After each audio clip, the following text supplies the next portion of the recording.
प्यारे बच्चों, जय हिंद। आज हम पुनः एक नए वीडियो के साथ उपस्थित हैं। आज का हमारा विषय है फिराक गोरखपुरी द्वारा रचित रुबाइयाँ। बच्चों, सीबीएसई हिंदी कोर के अंतर्गत आरोह नामक पाठ्य पुस्तक के अंतर्गत यह आपका टॉपिक है। तो आज हम आइए रुबाइयों के बारे में बात करते हैं। रुबाइयों के अंतर्गत कवि ने कुल मिलाकर के 4 पदों का वर्णन किया है। इन 4 पदों के अंदर में से आज हम प्रथम 2 पदों का वर्णन आपके सामने करेंगे। और इन 2 पदों में जो आपका पहला पद है, जो वात्सल रस से युक्त है, जिसमें माँ अपने बच्चों के साथ अठखेलियाँ करती है, और दूसरा अपने बच्चों को नहलाने का, कंघी करने का, कपड़े पहनाने का और बच्चे के द्वारा माँ की ओर अत्यंत वात्सल्य रस से देखने का वर्णन है। तो इन 2 पदों के माध्यम से देखिए एक वात्सल रस की सुंदर झांकी यहाँ पर प्रस्तुत की गई है। आइए सीधे कविता पर चलें। आंगन में लिए चांद के टुकड़े को खड़ी, हाथों पे झुलाती है उसे गोद भरी। रह रह के हवा में जो लुका देती है, गूंज उठती है खिलखिलाते बच्चे की हंसी। बच्चों, यहाँ पर कवि का कहना है कि माँ आंगन के मध्य में अपने एक छोटे से बच्चे को लिए हुए है।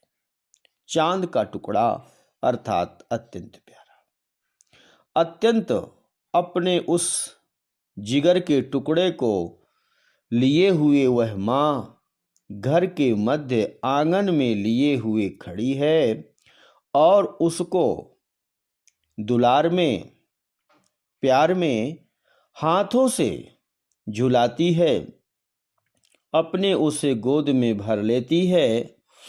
और इतना ही नहीं, जब रह रह के हवा में जो लुका देती है और रह रह के फिर यानी उत्साह में, अत्यंत प्रेम में आतुर होकर के जब वह उसको हवा में थोड़ा उछाल देती है, लुका देती है, तो उसके उछालने से, उसके लुकाने से होता क्या है?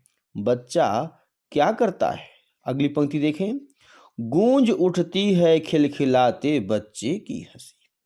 तो बच्चा खिलखिलाने लगता है, किलकारी मार करके हंसने लगता है और उसकी किलकारी पूरे घर में गूंज उठती है।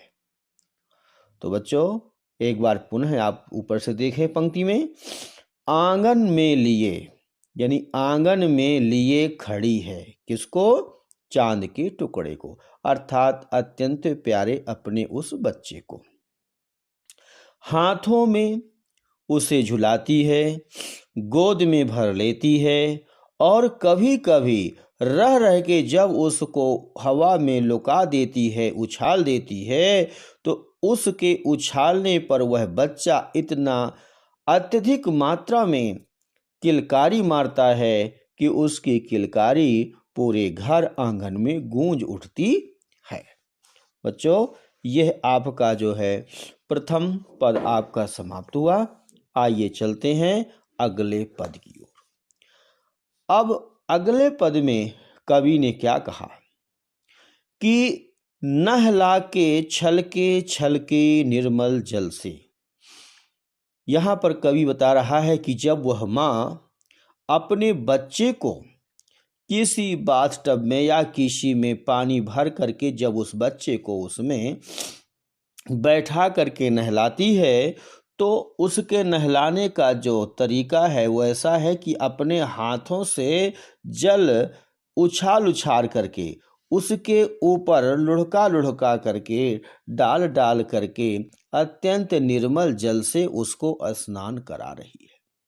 और स्नान कराने पर हुआ क्या कि स्नान कराने पर जो उसके बाल उलझ गए हैं तो होता क्या है, उलझे हुए केसुओं में कंघी करके उन उलझे हुए केसुओं अर्थात बालों में, उन बालों में वह क्या कर रही है, कंघी कर रही है।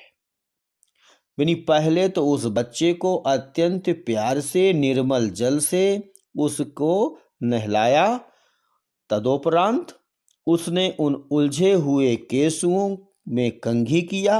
अब कंघी करने के उपरांत उस बच्चे को अपने घुटनियों में बैठा करके क्या कर रही है, कपड़ा पहनाती है। और कपड़ा पहनाते समय वह बालक माँ को किस तरह से देख रहा है, जरा देखें, किस प्यार से देखता है बच्चा मुंह को।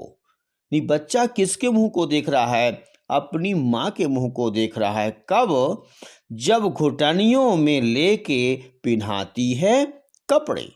जब माँ अपने बच्चे को अपने घुटनियों में बैठा करके कपड़े पहनाती है तो वह बच्चा अपनी माँ को कितनी प्यार से अर्थात अत्यंत प्यार के साथ, अत्यंत रोचकता के साथ अपनी माँ की ओर देखता है। तो बच्चों, इन दो पदों में कवि ने यहाँ जिस वात्सल्य रस का वर्णन किया है, जिस वात्सल्य झांकी का इन्होंने यहाँ पर वर्णन किया है, उसको हम आज इस रुबाइयों के प्रथम पार्ट के माध्यम से आपके पास तक पहुँचा रहे हैं। हम इसका शेष भाग अगले पार्ट में आपको देंगे। तो अगले पार्ट तक के लिए जय हिंद, जय भारत।